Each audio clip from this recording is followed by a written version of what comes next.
about, I guess, I don't even know now because it's hard to keep track of years, because some years go by really fast when there's interesting things going on, and then other years go by really slow when you're not doing too much.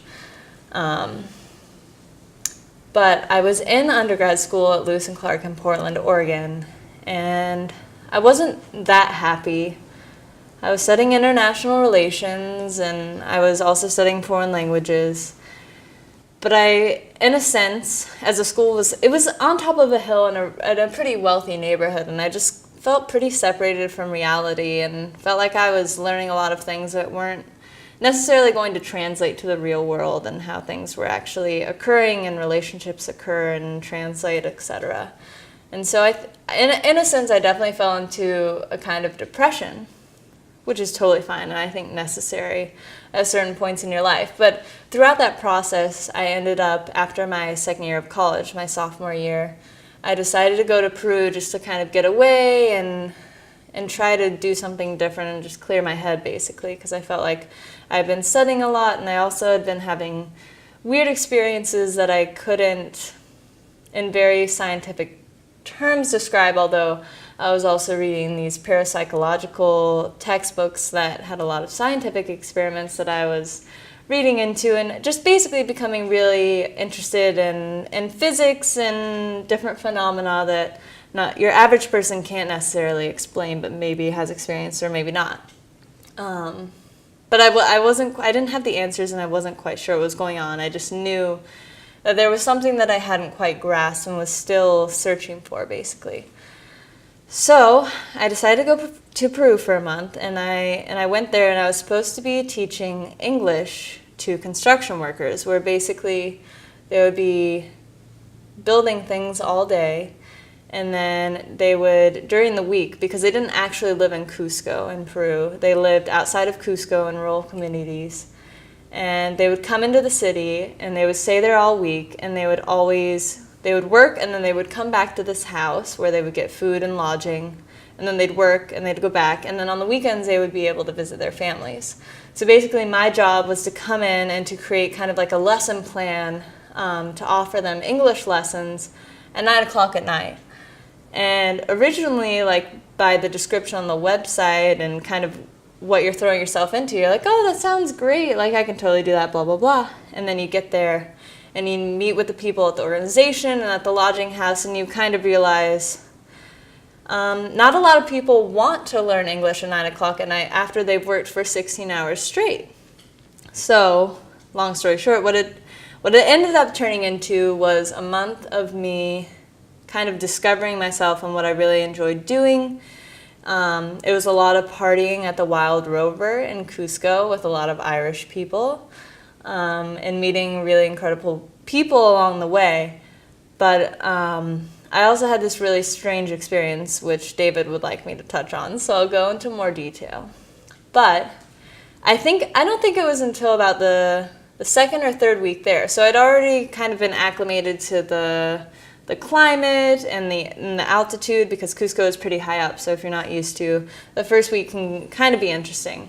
But at this point I was already acclimated and I hadn't had any side effects or anything. So through a friend, I basically was working on songs with this other guy that was in my Pro World group, John Taff, who's also a really great guy, but we were working on songs to sing at an open mic night at the Wild Rover Hostel in Cusco. And we sang a bunch of songs, and we basically performed like every Sunday, and then eventually got asked by local Peruvians to play at clubs and open for them, which was really great. And it was just kind of a very unique experience in terms of realizing, like, oh, I could do music, I guess. But in that whole kind of experience of going through that, I also had this strange experience of passing out with no... Like, I still don't know why I passed out, let's just put it that way. So basically, I was at the Wild Rover, and I was with my friends, and I don't think it was open mic night. I think we just kind of went there to drink every night and hang out. But I had dinner with my host family and had some fish, some local fish, and then I kind of wasn't feeling that well. Like, I was feeling random, almost like I was on menopause, like I was having hot flashes.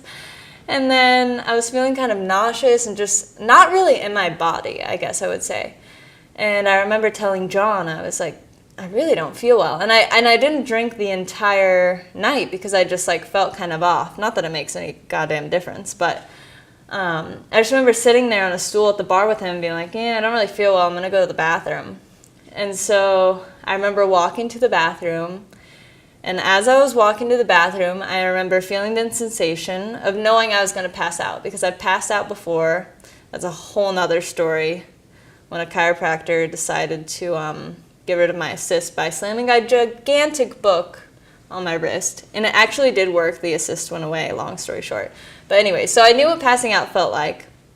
And I was walking to the bathroom, felt like I was going to pass out. And in that moment, as I was falling, because I was basically losing consciousness or whatever was happening, I remember having this kind of sense of letting go or completely surrendering and being like, okay, there's nothing I can do in this situation to change the outcome. I have no control over what's happening because my body is just like, we don't really want to be here right now. And so I basically just let go. And I remember that sense of letting go, and I remember the sensation of all of the fear that had ever been in my body, if you would describe it like that, kind of just like leaving. That's the best way I would describe it. Because I also remember coming to, probably a couple seconds later, and there was this woman, and she was like, hey, are you okay? Because I remember hitting my head on the tile. And I remember waking up, and then I just kind of sat on the stairs with the woman, and then she got my friend John and my other friend Erika. She's also named Erika. And they were just kind of looking at me like, are you okay? Like, we should go home. And I was like, yeah, I'm fine. I just drank some water, and I was totally fine. And then I never had an explanation as to why I passed out, because it wasn't the altitude, because it had been too many weeks. Maybe it was bad fish, but I'm not sure why that would make you pass out. Anyways, so there was that, and then the consecutive months afterwards, I just had this like odd understanding of what my life purpose was and what I was supposed to be doing, and just like this, it was basically, I would call it a moment of enlightenment, where it wasn't death, and because I haven't experienced death this time around, I can't say that I know what it feels like, but it was definitely a surrendering of fear and letting go of control and a sense of just like being joyful and being present in the moment that kind of, it basically allowed me ultimate clarity. And so I kind of had this ultimate clarity for months, and I was in Nashville and I was doing music and I was learning. And it lasted for a while, and then it all kind of went downhill, which is a whole nother story. But basically, if you skip all the grungy part, which I can totally explain later, at this point, I feel like I'm regaining my sense of self and kind of like the joyful and present aspects of myself that are more comfortable being who I am. And to give you just an example, David has had this tribes thing going on forever. I mean, we've been together almost 2 years, and we're about 1.5 years into it, and this is the first time I'm doing a video. And each time David would say, oh, you should do a video. I was like, yeah, I'm not really feeling it. And that was my honest communication about it, because I had this just sense that in order to be able to do a video, I wanted to be the most myself I could, which doesn't necessarily mean that that's me in this moment, although I'm trying. But I do think there's this sense of self-love that you have to have in order to have a video that best portrays yourself. And so in this moment, I do feel like I'm starting to kind of this month, and it's July. It's July 4th, actually, which I already said. But it's starting to get to that point of more feeling like myself and more free and more adventurous and more into change and surrendering and kind of letting go. When I was in Nashville, I was living in Nashville, and I was into like Reiki and galactic shit. I don't even know what you call it. I read channeling books, and I stay up to date on Mystic Mama, and I have transcribed channelings on Golden Age of Gaia. And part of me functions on a totally different plane than what I actually fulfill on this thing, Earth. And so, but anyways, I went to this event, And there was this really awesome woman, a tarot card reader, and she was actually from New York, but she had lived in Hoboken or somewhere in New Jersey, and she did a reading for me. And first she talked about my love life because for whatever reason she thought that needed to be addressed, and she told me that I did the right thing. And then she said, I see you moving to a big city in the next 6 to 9 months. And she said, I think New York City. And she said, call me when you get there because you should live in New Jersey because New York is like way too expensive now. I was like, okay, whatever. So long story short, I ended up moving to New York City only because my sister's already here going to Parsons. And so it was kind of like a fallback. I could just sleep on her floor. But then also the people I was living with in the middle of bumfuck in Nashville. It wasn't even Nashville. It was like Leaper's Fork. Weird shit. Anyways, but out of nowhere they decided to move to California. And so I had to be out of there in like 3 weeks. And so I was like, fuck it, I'll just drive to New York. So I drove to New York, and then I slept on my sister's floor for a while, and then that was pretty much it. And then I got a job, and then I met David, and now I'm here. So this is a very shortened version, but I will just say that New York City in and of itself has been the ultimate challenge, and basically, like Tillman said, finding your own space, but also having the confidence and the self-love to not go with the flow. Because the pace in New York is so quick and so... It's really harsh, actually. I will be perfectly honest. New York is a very harsh place, and people have their own sense of the sidewalk, and they're like, get the fuck out of my way, and this is mine, and blah, blah, blah. But although when you ask a New Yorker for directions, they're pretty fucking friendly. But just the general gist of it is a little harsh. And so I feel like New York is a challenge in that it's really forcing me to create my own boundaries and to stand up for myself and kind of honor my sense of saying, like, no, fuck you. And, like, you know, just, like, in a way, not being the nice blonde chick, being like, hey, like, this is my shit and I need this. Standing up for what I need. And also just, like I said, not going with the flow. Because in a sense, I do think in a sense it is our job to not go with the flow, because how else are we supposed to create change? So I think New York is kind of a challenge of the status quo and how to move forward and how to find the strength to move forward. And so I feel like that's kind of where we're at right now, and sitting in the stillness in New York City, sitting in the stillness and listening and only moving when necessary.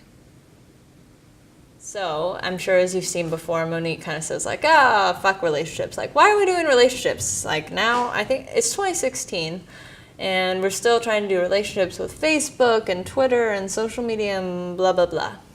And in a sense, I would like to agree with her, but in a sense, I would also kind of take a different direction in terms of the whole theme. And so I will say my understanding of relationships, first of all, is that my first relationship was with a high school lover, and we were great friends and had an amazing time. But I will just say, in terms of like a first relationship, I don't know if this happens for everyone, but there was this large sense of control and this large sense of expectation and who you're supposed to be and how you're supposed to act and what you're supposed to create together. And that can be based off your parents or based off what you grew up in or based off what you see in the media. And so I definitely think as a young 18-year-old, I was playing into that without knowing that was what I was doing, and that is totally fine because, you know, you don't realize it until afterwards, and then you change it for the better. But I think that happens to a lot of people is there's this sense of control and wanting to control what the other person does and wanting to decide their future and also wanting to have an effect on them. There's this huge aspect of wanting to kind of either know what the person's doing or just like have an effect on their emotions, which, as great as that may sound, is really fucking shitty. Because I think what I came to realize, and also kind of going back to Peru and the whole like pass out experience where I surrendered all the fear and blah blah blah, and had that little enlightenment moment, what I also realized in that moment was just kind of like what a real unconditional love relationship is. And I think when you have a true relationship of the highest sense, where there's no attachments and there's no wish or desire or intention for control over the other, that is the healthiest. And in that sense, what I mean is that you on your own are fully able to function, fully able to be happy, fully able to make your mark on the world and fulfill your purpose and bring out your joy without having a sense of relying on anyone else, or without this idea of, oh, I can be myself around him, or he's the only one that will understand me, or around him I can be myself, which is basically the same thing. But there is this, I think, this idea for women that, oh, this man, like, I'll actually be myself and I'll be all the wonderful parts of myself for this person, man or woman, and then I'll fulfill my whatever it is. And so I think there's a sense of having to separate yourself from that. And not everyone will understand it, but basically being able to hold your own and being able to say, like, I love you unconditionally and I think you're awesome and I love being with you and I love having sex with you and all of these things, but I don't need you to be happy. Like, in kind of like a feisty way, like, nah, I don't need you. But at the same time, like, totally honoring that person's gifts and honoring that person's personality and honoring what that person brings to your life. But having that sense of, it doesn't necessarily have to be separation, but having that sense of self-love and self-confidence to know that you're able to make decisions that you need to make in order to move forward or to whatever you need to do, to make yourself happy, basically. So going off that thought, leading into David and I's relationship, I was working at Upright on Hudson in the West Village, and my managers were fucking sexist assholes, which you can totally publish that. No. And I was working there, and I was really fucking exhausted. I was getting plantar fasciitis from working so many hours. And I was just kind of down on my luck. Like, I had no self-confidence, no sense of strength to, like, stand up for myself. And so I was just basically being walked all over by some pretty lame men. And David was a regular at the coffee shop. He would come in after his long runs because he's pretty much a marathon runner, which I will never quite understand, but I absolutely am, go for it. Anyways, but this one time he was sitting outside in the outside section and having a coffee after a run or just for shits and giggles. And for whatever reason, we were talking about running, and I was living in Bushwick at the time, and to be perfectly honest, there's not really a great place to run in Bushwick because it's not the nicest area. And so what I would do is bring my running stuff to run near the river on the west side because it's way nicer and I already work there. And so I was telling him, like, yeah, I bring my stuff and I go running after work. And he was like, oh, like, I'll go running with you or you can come running with me. And I was like, oh, that's a good idea. And so it was absolutely that day that we had been talking about it that I went home, like, all the way back to Bushwick, which is about 45 minutes on the J or the M from West 4th. And then I went and got my running stuff and then came back to go on a run with him because at that point I was kind of like, my job is my only interesting thing going on right now, and so fuck it, I'm gonna just get my shit and go for a run. It doesn't matter how much time it takes and who gives a shit, it's like 45 minutes there, 45 minutes back, doesn't matter. So I went home, got my stuff, came, and then we went on a run, and I think we went like all the way the 5 or 6 miles to the end, not where the Statue of Liberty is, but like where you can see the Statue of Liberty really well. I think there's a cafe there or something. I don't know for sure. I don't run that far anymore because I don't want to. But we ran that far, and then we came back, and then he made his amazing steak salad, which usually entails of like really great lettuce and then a steak, like perfectly prepared, and this really amazing, I wouldn't call it a hard-boiled egg. I don't know what the other term, what's the other term? Not hard-boiled, soft-boiled, that one. But it's like a 7.5-minute egg. Either way, so we had this amazing salad, and then we were sitting there. You know what? I remember what we were watching.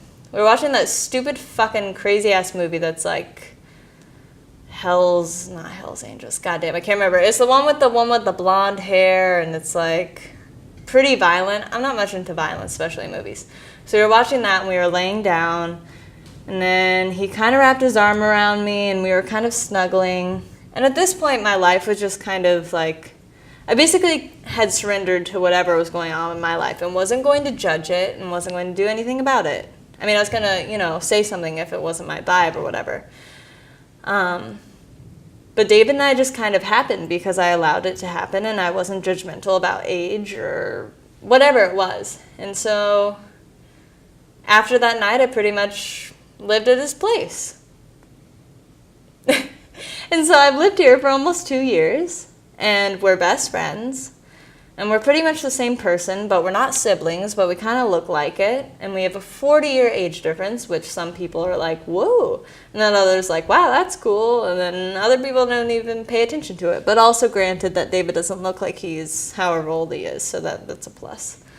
And I hopefully don't act like I'm 23, although sometimes.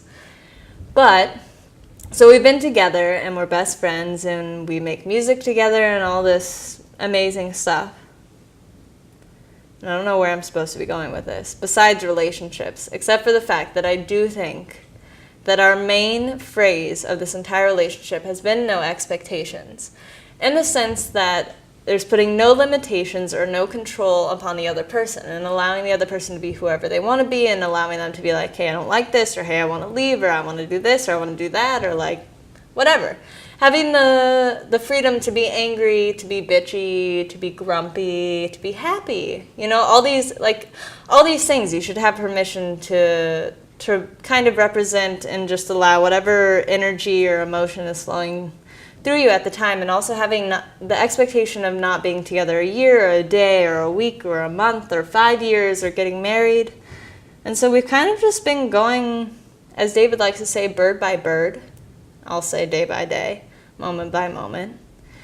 But that's pretty much how our relationship has flourished and has continued to go. And I would say my experience of it has been a continual learning curve and a continual challenge in terms of just like emotions and dealing with daddy issues and just like random shit in life. And I'm really appreciative for the growth that has occurred from this relationship, and I think that's kind of the point of relationships, and it's not supposed to be control and not supposed to be this fairy tale, although it can be and it will be, but without the attachments.